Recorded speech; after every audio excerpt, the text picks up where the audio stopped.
Assalamualaikum warahmatullahi wabarakatuh. Jumpa lagi di channel Babi Rahman. Bapak Ibu, kali ini saya akan membahas surat dari Ibu Tuti di Sidoarjo.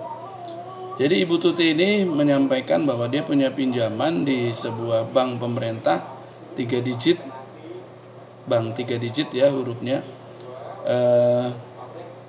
Dia punya pinjaman KPR, dan karena dia entah kenapa ceritanya, tapi pinjamannya atas nama adiknya, bukan atas nama dia sendiri.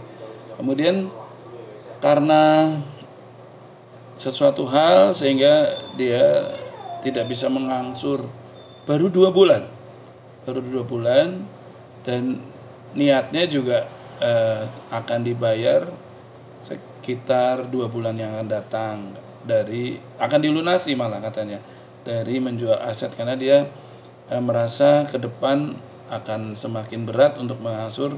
Jadi dia pikir akan jual aset saja untuk melunasi pinjamannya. Dia sertakan foto rumahnya yang dicek belok, dan tulisannya tragis. Rumah ini digunakan sebagai jaminan pinjaman dan dalam keadaan menunggak. Jadi dia sambil mengirimkan emoticon menangis gitu, dia bilang, "Babe, apa yang harus saya perbuat?" Jadi Bapak Ibu, saya sebenarnya sudah berulang kali membahas masalah ini.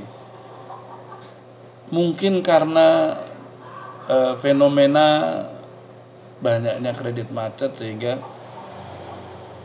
petugas bagian lapangan itu dituntut untuk kreatif, untuk berimprovisasi bagaimana agar nasabah-nasabah yang macet itu bisa segera bayar.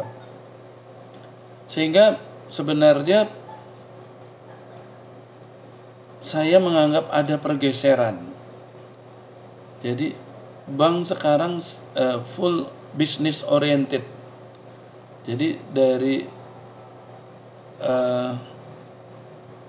secara filosofi bahwa bank itu adalah agent of development, bahwa bank itu adalah agen pembangunan. Keberadaan bank di suatu daerah itu tujuannya adalah memberi stimulus pertumbuhan ekonomi di wilayah tersebut. Saya sudah tidak melihat lagi cita-cita mulia itu. Jadi saya melihat sekarang bank itu full business oriented. Mereka hanya memperhatikan nasabah-nasabah yang masih lancar saja. Jadi seperti habis manis sepah dibuang. Makanya dulu ada bank itu lambangnya seperti anduk yang diperes sampai garing gitu. Jadi kalau Anda belum betul-betul garing, udah nggak ada air yang bisa dia peres dari anduk itu, ya belum dilempar anduk itu. Jadi mereka bermanis-manis, berbaik-baik itu ketika Anda masih lancar, ketika Anda masih memberi kontribusi bagi bisnis mereka. Kalau enggak, ya jangan tanya, Anda akan ditekan, diteror, dibuat tidak nyaman dan sebagainya. Ini nggak beda dengan rentenir kalau udah kayak gini. Jadi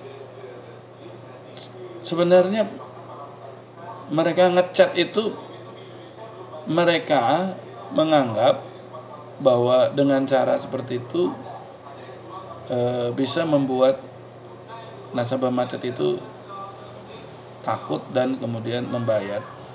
Padahal kalau mereka mau berpikir ya dengan jernih, dengan rasional, mereka itu hanya untuk mempermalukan. Dan ibu yang bertanya ini, Bu Tuti ini, boleh komplain gitu ya, kirim surat ke manajemen bank tersebut dan tembusannya ke OJK gitu, bahwa ibu keberatan dengan cara-cara seperti itu. Dan cara-cara seperti itu tidak lain hanya untuk mempermalukan, tidak lain hanya untuk menghinakan gitu. dan itu sangat keterlaluan gitu. Silakan dibuat surat aja, sampaikan keberatan, sampaikan bahwa ibu tidak berkenan, dan ibu boleh itu minta di chat ulang supaya dihapus tulisan itu gitu. Dan sebenarnya Bu Tuti ya, ibu tuh punya bargaining position juga. Artinya ibu nggak perlu juga kemudian panik dan sebagainya. Ibu bisa lakukan, pokoknya kalau nggak dihapus saya nggak akan setor. Bisa kayak gitu. Ibu nanti boleh saling adu strategi. Kan mereka juga cuman bisanya ngancam lelang kan. Kata akhir dari semua ancaman-ancaman itu kan lelang. Dan karena saya juga gemes, gregetan gitu. Pegawai bank macam apa itu baru nunggak 2 bulan sudah dicat pilok kayak gitu, mempermalukan seperti itu. Jidatnya di mana otaknya tuh pegawai bank kayak gitu. Jadi bikin gemes saya juga. Jadi kerjain aja, nggak usah dibayar lagi gitu, nggak usah bayar lagi. Ibu siapkan aja sengketa gitu. Sebenarnya pegawai bank itu juga nggak suka bersengketa gitu. Harus ke pengadilan, harus menghadapi gugatan, harus menjawab gugatan, harus mendatangkan bagian legalnya dari kantor wilayahnya atau dari kantor pusatnya. Mereka juga direpotkan dengan gugatan itu. Tapi memang kebangetan gitu, kebangetan pegawai yang kayak gitu.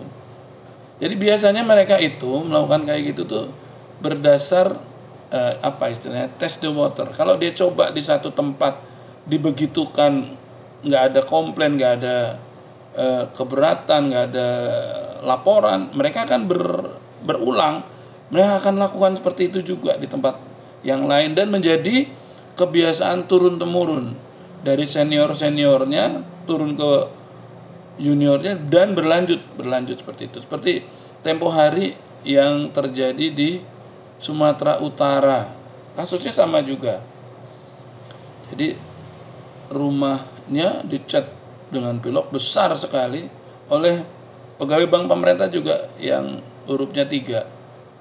Dan itu mereka habis ngecat itu mereka foto bareng-bareng, kemudian di-share ke nasabah-nasabah lain yang menunggak yang belum dicat dengan ancaman, kalau kamu nggak bayar akan saya beginikan.